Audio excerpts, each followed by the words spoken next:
فولاد سازی، کیمیائی صنعت، کوئلہ کی پیداوار انتہائی کم اور ناقص تھی۔ پھر ان سے تیار شدہ اشیاء کی قیمت بھی نسبتاً زیادہ ہونے کے باعث عالمی منڈی میں کوئی خاص پذیرائی حاصل نہ ہوتی تھی۔ اس طرح ان اشیاء کی فروخت کے لیے مقامی منڈی سے ہی رجوع کیا جاتا تھا۔ 1890 سے 1914 تک فرانس کی افرادی قوت میں بھی خاطر خواہ اضافہ نہ ہوا تھا۔ جہاں جرمنی کی آبادی میں 8 ملین اضافہ ہوا، وہاں فرانس کی آبادی صرف 1 ملین ہی بڑھ سکی۔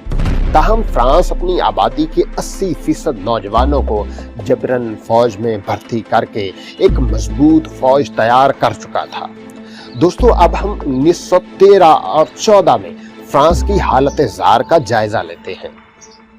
1914 میں فرانس میں صدارتی اور پارلیمانی نظام رائج تھا۔ اس نظام کے تحت ایک مجلس عاملہ کے ممبران چنے جاتے تھے، جبکہ ایک سینٹ تھا جس کے ارکان کا چناؤ بالواسطہ طور پر مجلس عاملہ کرتی تھی۔ حکومتی نظام مختلف وزارتوں کے تحت چلتا تھا، تاہم فوجی افسران بھی حکومت میں اچھی خاصی مداخلت کرتے تھے۔ فرانس کے وزیر خارجہ نے سفارتکاری کا اعلان کرتے ہوئے کہا کہ 1914 میں فرانس کی بین الاقوامی پوزیشن بہت بہتر ہو گئی ہے۔ اب فرانس کے روس کے ساتھ تعلقات بہتر ہو رہے ہیں اور برطانیہ کے ساتھ نو آبادیاتی کا جھگڑا حل ہو چکا تھا۔ دوستو، فرانس برطانیہ اور روس کو یہ باور کروانے میں کامیاب ہو گیا تھا کہ خطے میں جرمنی کا بڑھتا ہوا اثر و رسوخ دیگر تمام ممالک کے لیے نقصان دہ ہے۔ اسی طرح کی کوششوں سے اٹلی اتحادی ثلاثہ سے پیچھے ہٹ گیا تھا۔ یہی وہ صورتحال تھی جس کا خواب فرانس 1871 سے دیکھ رہا تھا۔ روس اور برطانیہ کو جرمنی کے مد مقابل لا کھڑا کر دیا گیا۔ فرانس کی کل آبادی 30 ملین تھی، جس میں سے 40% آبادی کا پیشہ زراعت تھا، جبکہ کھیتی باڑی کا نظام باقاعدہ منظم اور مربوط نہ تھا۔ چھوٹے چھوٹے کھیت اور ان میں مختلف قسم کی کاشت، پرانے زرعی آلات فرانس کی پیداوار میں متوقع ہدف حاصل کرنے میں رکاوٹ بنے ہوئے تھے۔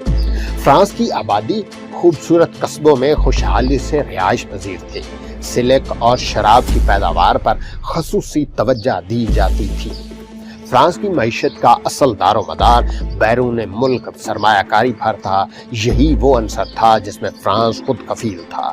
یورپ میں اور بیرون یورپ سرمایہ کاری سے دیگر ممالک جیسے اٹلی میں صنعتی ترقی ہو رہی تھی۔ اٹلی کو فرانس کی طرف سے قرضہ جات کی ادائیگی سے سفارتی تعلقات میں بہتری آئی اور اتحاد ثلاثہ کمزور ہوتا گیا۔ فرانس کی بیرون ملک یورپ اور یورپی ممالک سرمایہ کاری ہی بنیادی طور پر فرانس کی اقتصادی اور معاشی ضروریات میں ریڑھ کی ہڈی کی حیثیت رکھتی تھی۔ جنگ عظیم والے سال سرمایہ کاری 9 ملین ڈالر تھی، جس کا مقام برطانیہ کے بعد دوسرا تھا۔ فرانس روس کو قرضہ جات کی ادائیگی کر رہا تھا، جن کے اندر ریلوے اور دیگر حقوق اسے حاصل تھے۔ چین کو دیے جانے والے قرضے بھی ملک کی معیشت کو فائدہ پہنچا رہے تھے، مگر اس سرمایہ کاری کے صحیح اعداد و شمار اور حساب کتاب نے مناسب طریقہ کار کی کمی کی وجہ سے یہ اپنی اصل صورت میں ملکی معیشت میں اضافے کی موجب نہ تھی۔ فرانس صنعتی انقلاب سے استفادہ حاصل نہیں کر رہا تھا۔ اس کی صنعتی پیداوار امریکہ، برطانیہ اور جرمنی وغیرہ کی نسبت بہت کم تھی۔ سائنسی اور مشینی آلات کا استعمال بھی نہ ہونے کے برابر تھا۔ کیمیائی صنعت کے قیام پر نام نہاد کوشش بھی ملکی سیاست میں خاطر خواہ اضافہ نہ کر سکی اور درآمدات کا زور رہا۔ چھوٹے چھوٹے کارخانے اور پرانے اور فرسودہ طریقہ کار صنعتی ترقی میں مانے تھا، تاہم مؤثر کاروں کی پیداوار میں فرانس مشہور تھا۔ فرانس جغرافیائی لحاظ سے براعظم یورپ کے مغرب میں بحر اوقیانوس کے کنارے واقع تھا۔ اس کے جنوب میں اسپین اور بحیرہ روم تھے، مشرق میں اٹلی اور جرمنی، جبکہ شمال مشرق میں بیلجیم اور شمال میں بحر اوقیانوس کی پٹی کے کچھ جزائر برطانیہ کے ساتھ ملتے تھے۔ جنوری 1914 میں فرانس کی کل فوج کی تعداد 9,10,000 تھی، جس میں سے 46,000 نو آبادیاتی دستے تھے، 7,77,000 بری فوج کے جوان 47 ڈویژنز میں تقسیم تھے۔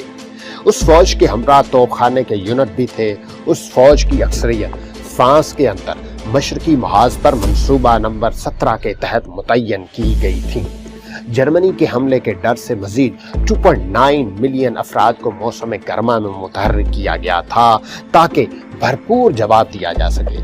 اکتوبر 1910 میں فرانسیسی فوج کی ہوائی سروس کا قیام عمل میں آیا۔ اس دنیا میں طیارہ سازی کے ابتدائی ڈیزائن کو متعارف کروانے والا ملک تھا، جہاں 1912 کے وسط تک 5 اسکواڈرن ترتیب دیے جا چکے تھے، جن کے پاس 1914 میں 132 طیارے تھے۔ دوستو، فرانس اس وقت دنیا کی ابھرتی ہوئی طاقت، جرمنی بڑی طاقت تھا اور برطانیہ کے مقابلے میں کہیں پیچھے تھا۔ فرانس اور جرمنی کا مقابلہ کوئی نہیں کر سکتا تھا، اس لیے فرانس برطانیہ اور روس کو جرمنی کے ابھرتے ہوئے خطرے سے خبردار کر رہا تھا، اور مدت سے جرمنی کے مد مقابل برطانیہ روس کو کھڑا کرنے کے تانے بانے بن رہا تھا۔ 1914 میں فرانسیسیوں کو 8 سال قبل ہونے والے دوستی کے معاہدے، جس میں روس کی شمولیت سے معاہدہ ثلاثہ کا روپ اختیار کیا، اسے یقین ہو گیا کہ ان قریب لورین اور الساس کے علاقے ہتھیانے والے دشمن ملک جرمنی کے خلاف برطانیہ اور روس کو جنگ کے میدان میں لے آئے گا۔